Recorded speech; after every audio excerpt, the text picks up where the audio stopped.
AI agents are everywhere, automating tasks and making decisions at machine speed. But agents make mistakes. Just one rogue agent can do big damage before you even notice. Rubrik Agent Cloud is the only platform that helps you monitor agents, set guardrails, and rewind mistakes, so you can unleash agents, not risk. Accelerate your AI transformation at Rubrik.com. That's RUBRIK.com. Hey, Trojan family, what's up? Welcome to the USC LAFB show. I'm your host, Ryan Dyer. This is the LAFB Network. Hope everyone has had a great Sunday. Last night, a 10th member of the USC Trojans officially entered or announced they will be entering the transfer portal when the window opens in January.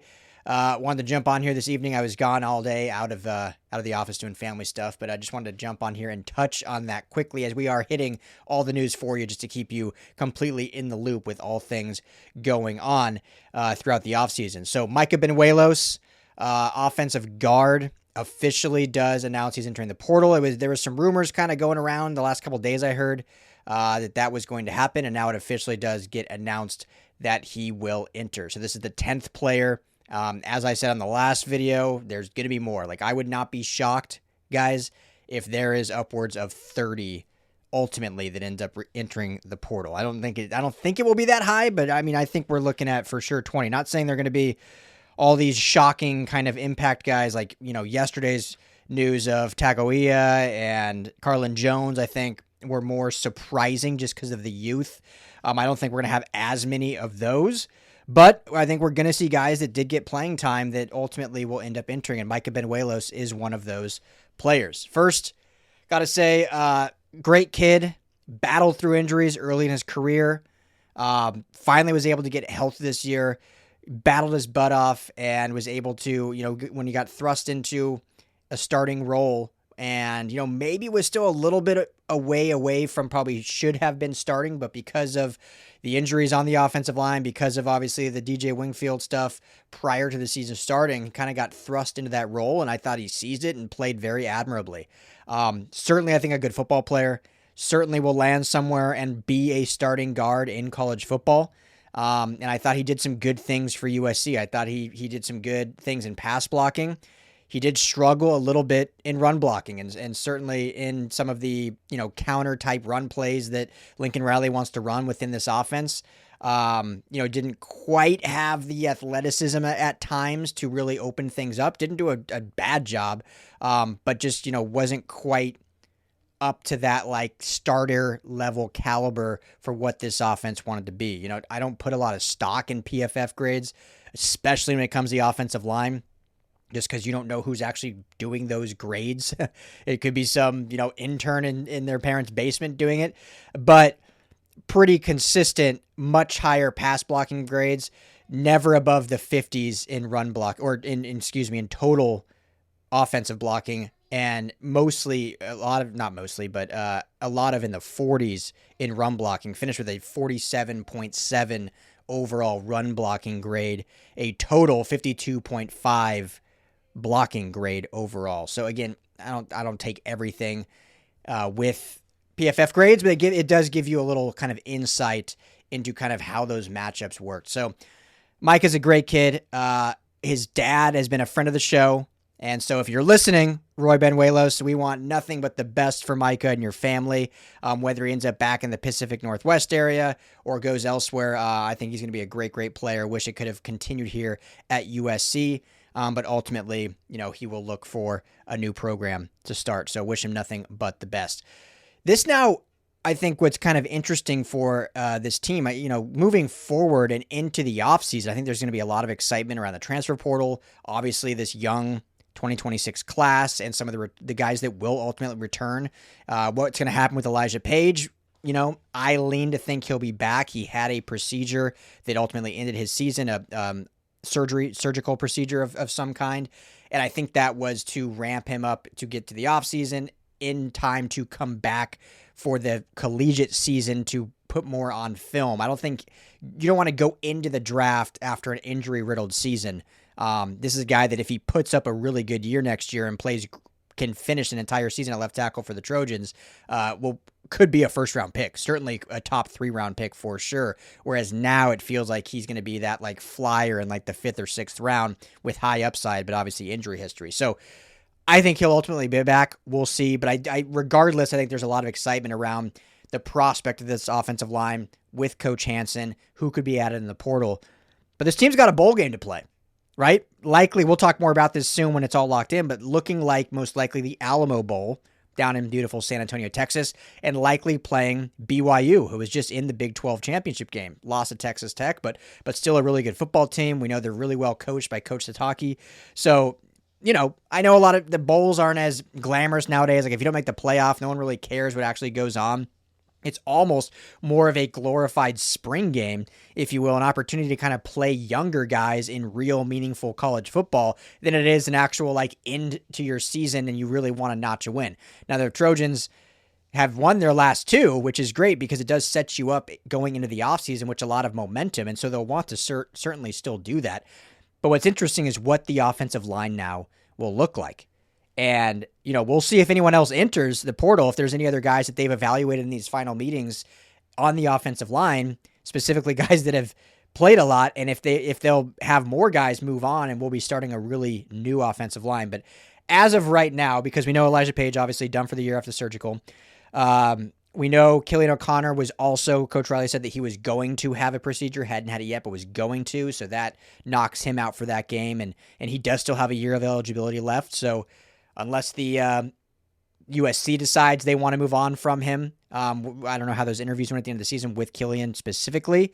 I don't think that'd be the case, considering just his story and how he won the job in the offseason. Regardless if he's the starting center next year, that is a quality depth piece that knows the offense and all that. So I think he'll be back next year, but obviously will not play in the bowl game. So you have Micah Banuelos, who played a lot of guard. He's now entering the portal. You're missing your starting left tackle. You're missing your starting center. Jean-Ray Reed, we'll see if he plays. I'll be really curious if he plays. It would be his last collegiate game, so maybe he will want to.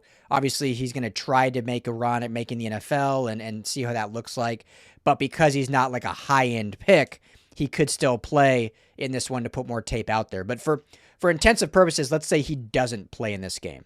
So you are essentially going into this game likely with only Tobias Raymond and Alani Noah as your starting offensive lineman. So I think there's a few different combinations that we could see this Trojans team do, and we'll know more. I'll be at these once these bowl game practices start. I'll be there, so we should have a little more clarity. But Elijah Vicona, true freshman, 3-star. I know obviously there is a lot of excitement and still should be excitement around Alex Payne and Aaron Dunn, the 2 4-star offensive tackles in the same class. But Elijah Vicona, based on just the depth chart, actually won out in terms of being slotted ahead of those guys in that backup tackle role. On the depth chart, he is slotted as the backup right tackle behind Justin Tawanu'u. So we could see him play because without, Elijah Page, there's going to be a fill-in spot there. So the question is, will they move Justin Tawanu'u over from right tackle to left tackle? They did that in the season, so he does have some playing time there. AI agents are everywhere, automating tasks and making decisions at machine speed. But agents make mistakes. Just one rogue agent can do big damage before you even notice. Rubrik Agent Cloud is the only platform that helps you monitor agents, set guardrails, and rewind mistakes, so you can unleash agents, not risk. Accelerate your AI transformation at Rubrik.com. That's RUBRIK.com. If you're an HVAC technician and a call comes in, Grainger knows that you need a partner that helps you find the right product, fast and hassle-free. And you know that when the first problem of the day is a clanking blower motor, there's no need to break a sweat. With Grainger's easy-to-use website and product details, you're confident you'll soon have everything humming right along. Call 1-800-GRAINGER, click Grainger.com, or just stop by. Grainger, for the ones who get it done. And play Elijah Vicona at right tackle. So I think that's one scenario we could see. Tawanu'u at left, Vicona at right. You keep Raymond and Alani Noah as your 2 guards. I think Raymond projects great to be your starting left guard going into next year. That's what's best for this offensive line. Love his versatility, but I think he is best suited to be that left guard spot. and Noah obviously starting right guard. And then you actually would move Kalon Miller to play center, which on his size, I know he only played guard this year. He's listed on the depth chart actually as the third string center behind Reed and O'Connor. But based on his size, his frame, he's actually built much more for the center position. He played admirably and great at guard, but we saw him get exposed a little bit against the likes of Oregon. I think he is much better suited at center overall. So I think we would see Miller actually be your starting center for the bowl game. So that's one scenario. The other scenario is just the easy flop of keep Justin Tawanuu at right tackle and play Elijah Vicona at left tackle. Now, do you want a true freshman, never played a collegiate game, to be your starting left tackle blindside blocker for Jade Mayava in the bowl game? We'll see what he looks like in those practices, but that's one simple swap we could see. The other scenario we could see is if they decide to move Tobias Raymond from left guard to left tackle, like we've seen multiple times, and then you still have Kalon Miller play center, you still have Alani Noah at right guard, and you still have Justin Tawanuu staying at right tackle. And then I think who would come in at left guard in that scenario would probably be Hayden Treader. Really talented kid, 3-star out of Colorado, and has been getting really highly graded and rave reviews in camp. Now, there are certainly other bodies potentially we could see, but I think it would be Hayden Treader we would see coming in that scenario and play that left guard spot. So could be interesting. Obviously, that's going to be the conversation, is what this offensive line is going to look like in this bowl game, because you still got to play this game. And obviously, more guys may enter the portal as well. Willie Washer, I mentioned him last episode, freshman center. He's another one we could see maybe get some reps in this bowl game at center. He was getting rave reviews from Coach Hansen in both spring and fall camp. Erwin Teomi, maybe we see him get some reps. The big body, 6'4", 360 redshirt sophomore. So I know we haven't heard his name a ton, but potentially one that we could see. But the three I laid out for you, the three different combinations are probably what I see most likely. So we'll see. A lot of more moving parts here. A lot more names are going to be announced here lately, which we'll get into all of those when it happens. And again, as I said last time, it stinks. You hate seeing Trojans no longer, well, they're Trojans for life, but you hate seeing guys go into, move on to different teams. But as I said, as of now, all 10 players entering were intentional by USC. And I don't want to use, it is kind of the facts, but if you go to NFL terms, basically they were cut. Like, they were guys that, based on what I've heard, that USC in their meetings, the coaching staff afterward talked to these 10 players that have already announced and said, hey, we think it's best for you to kind of look for another opportunity. We are going in a different direction and so forth. So it still stinks, but it has been the prerogative of the program in these decision makings. So we'll see who's next. There is going to be more. As I said last episode, you're looking at basically right now around 118 guys on the roster when you include that 35-person freshman class.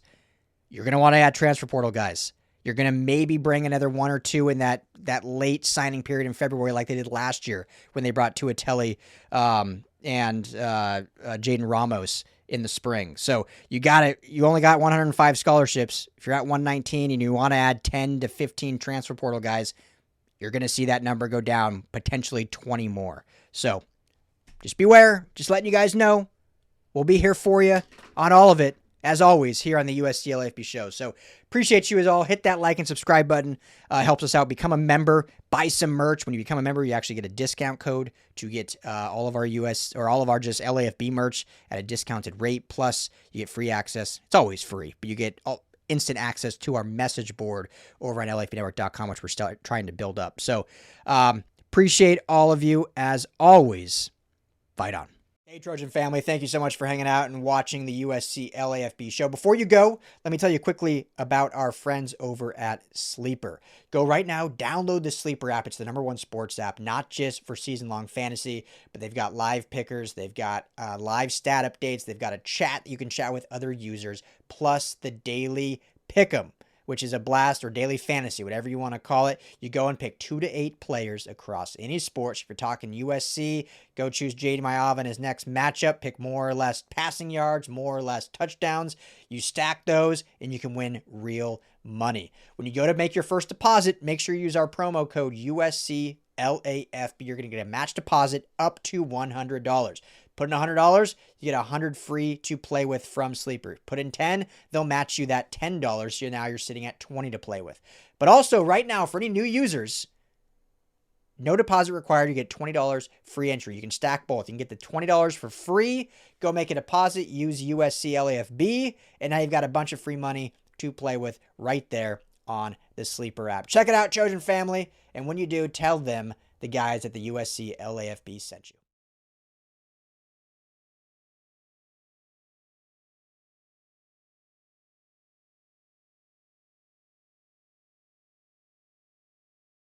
AI agents are everywhere, automating tasks and making decisions at machine speed. But agents make mistakes. Just one rogue agent can do big damage before you even notice. Rubrik Agent Cloud is the only platform that helps you monitor agents, set guardrails, and rewind mistakes, so you can unleash agents, not risk. Accelerate your AI transformation at Rubrik.com. That's RUBRIK.com. If you like the show, please take a moment to rate, review, and subscribe. It really does help the show to grow. Thank you for listening.